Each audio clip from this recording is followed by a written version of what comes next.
I'm the Red Lady, and I have decided to kick off episode 1 of this series, Hecate's Garden, by talking about wormwood or Artemisia absinthium. Now, wormwood is relatively easy to grow, and it is usually one of the first plants in my garden that appears in springtime. It's the end of May now, and the plant is about 3 foot high, and it just comes back stronger each year. I did grow this plant myself from seed, and I've kept it in a pot because it can spread, and I really wanted to keep it contained. Now, wormwood is one of those plants that holds an almost tangible air of mystery to it. I find it holds quite an unusual aura, and I find my eye is always drawn to it each time I'm in the garden. Now, its energy is quite fascinating.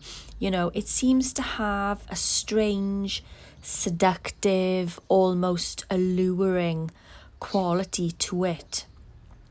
The leaves have a wonderful silky feel to them, and the underside glimmers with a sort of silvery greyish green colouring.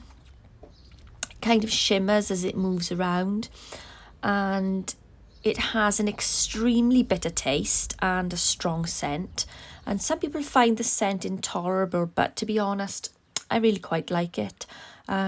Each to their own, I suppose.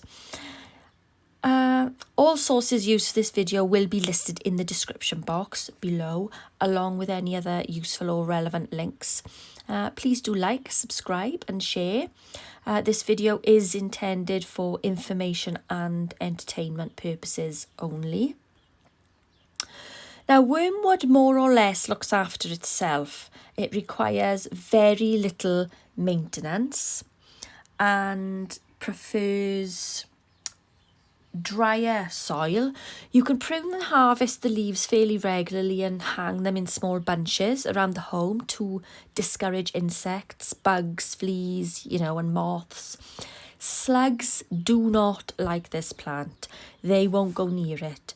So you can steep some of the leaves in hot water, and when it cools,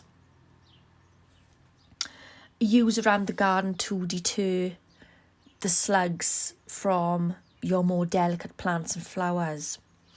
Apparently in days past, people would bathe their dogs in this type of infusion to get rid of the fleas, and it was used in many places, including the Victorian workhouses, to regularly delouse the linen by putting sprigs between the sheets. And it was also placed in more unsanitary places in order to mask any nasty smells. So wormwood was used for deworming, and it was a very popular healing herb in ancient times and was used to expel intestinal parasites and worms, and used to improve digestion and to treat infections and fever. But wormwood is certainly a plant to be cautious of, as it is toxic if used in large doses. Now, wormwood contains a psychoactive component known as thujone, and this is why the percentage of wormwood used in the drink absinthe is limited. Now, I believe the EU limit is 35 milligrams per litre of absinthe, and it's not the wormwood per se that is limited, but the thujone component that it contains. So the quantity of thujone will vary from plant to plant, and drying the plant out does reduce its levels. Now, wormwood is an essential ingredient of vermouth. It was also once upon a time used in the brewing of beer, but was then outlawed. It is probably best known for its use in the drink absinthe, which is a distilled spirit infusion of wormwood, anise, lemon balm, angelica, and other herbs and spices. It is not known for absolute sure who first brewed it. It is debatable, but reputedly came about in France in around 1797. It became extremely fashionable, especially amongst the artists, painters, writers and musicians, many of whom it had a detrimental effect on in the long run, since most of them tended to habitually use it. It is said that the drink produces a sense of euphoria and can cause hallucinations. Personally, as someone who does occasionally drink absinthe, I can't say that I have experienced this psychedelic effect or any outright hallucinations. Maybe, that depends on the quantity consumed. However, there is certainly something about absinthe that does cause a change in one's perceptions. I wouldn't necessarily call it psychedelic, but it does heighten what I would call an otherworldly type of intuition and produces a slightly floaty feeling. Now, many absinthes sold, especially the cheaper versions, are not really proper absinthe at all. Genuine absinthe is admittedly on the more pricey side, and it's the quality and the flavour that sets it miles apart from the cheaper versions. So if you are thinking about trying out absinthe, you should first check whether it is prohibited in your country or state of residence. It is perfectly legal here in the UK right now, but I'm not sure about other countries. So if you're outside the UK, you'd have to check on that. There are a lot of magical uses for wormwood. These include enhancing your psychic faculties and psychic development, protection, scrying, any type of divination. It is used for calling up spirits and working with spirits in general. It can be used to send negative energy back to the sender. It is a visionary aid and said to enhance any prophetic insights. It can be used in binding spells. It can be used for smudging and cleansing areas when burned, but you do need to be cautious with this herb. As I said, large quantities ingested can be very toxic, and if you're burning it as a smudge, then you really should ensure that the area is well ventilated and don't breathe in that smoke directly. Now, I have heard that some people smoke it, but honestly, I personally wouldn't.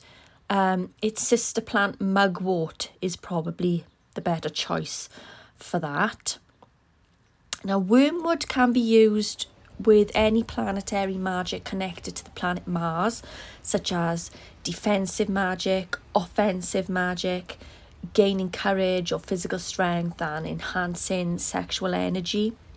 Wormwood is of masculine gender and related to the elements of fire and air.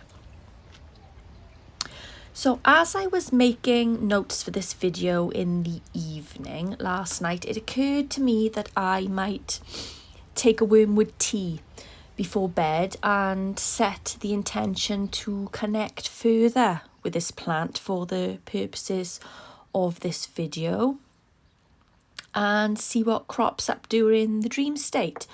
I used fresh wormwood for this tea, not dried, and only about 1 gram in the cup. You can see how pale the tea is, yet its taste was extremely bitter. It's certainly an acquired taste, but my palate doesn't seem to mind it at all, really. I suppose you could sweeten it with some honey, but I didn't bother. I did dream nothing that was particularly super clear, to be honest, and I got a sense of travelling over a mountainside. There were a few people in my dream, only one of which I remember clearly, and that was a pale, kind of flaxen haired, otherworldly looking young man, and old music playing, or a sense of old music. He didn't say anything, he was just, kind of there. And, I do find that with the absinthe, that is otherwise known as the green fairy, it does connect you to the realm of the fae when used with intention under certain conditions, and it's like you can almost step into it, but not quite. And that's the sense I got with this otherworldly young man in the dream. Now, I say young man because he looked young, but I'm pretty sure he wasn't nearly as young as he appeared. He was most likely fae, since he wasn't anyone I recognised, and I do hold strong links to that realm, so it really doesn't surprise me.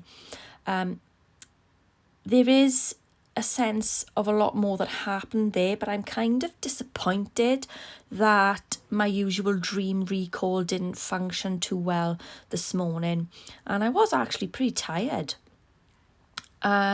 If I see him again or anything significant occurs in the next few days there, I will keep you updated. Now, even though this series is titled Hecate's Garden, I can't end this video without mentioning the goddess Artemis, to whom the name of the plant is aligned with, along with other species of Artemisia such as mugwort. Artemis is the goddess of nature, vegetation, wild animals, and the hunt, and her symbols are the bow and arrow and the crescent moon. Wormwood is also said to have grown in the trail that the serpent left as he slithered out of the Garden of Eden. So there you go. I hope you enjoyed this video, the first in a whole series of Hecate's Garden planned for this summer. I will be back soon with episode 2 on a different plant or herb. We'll see which one. I will keep you informed of upcoming videos in my community posts. Please give this video a like. Please subscribe and share, and check the description box for relevant links. And thank you very much for listening.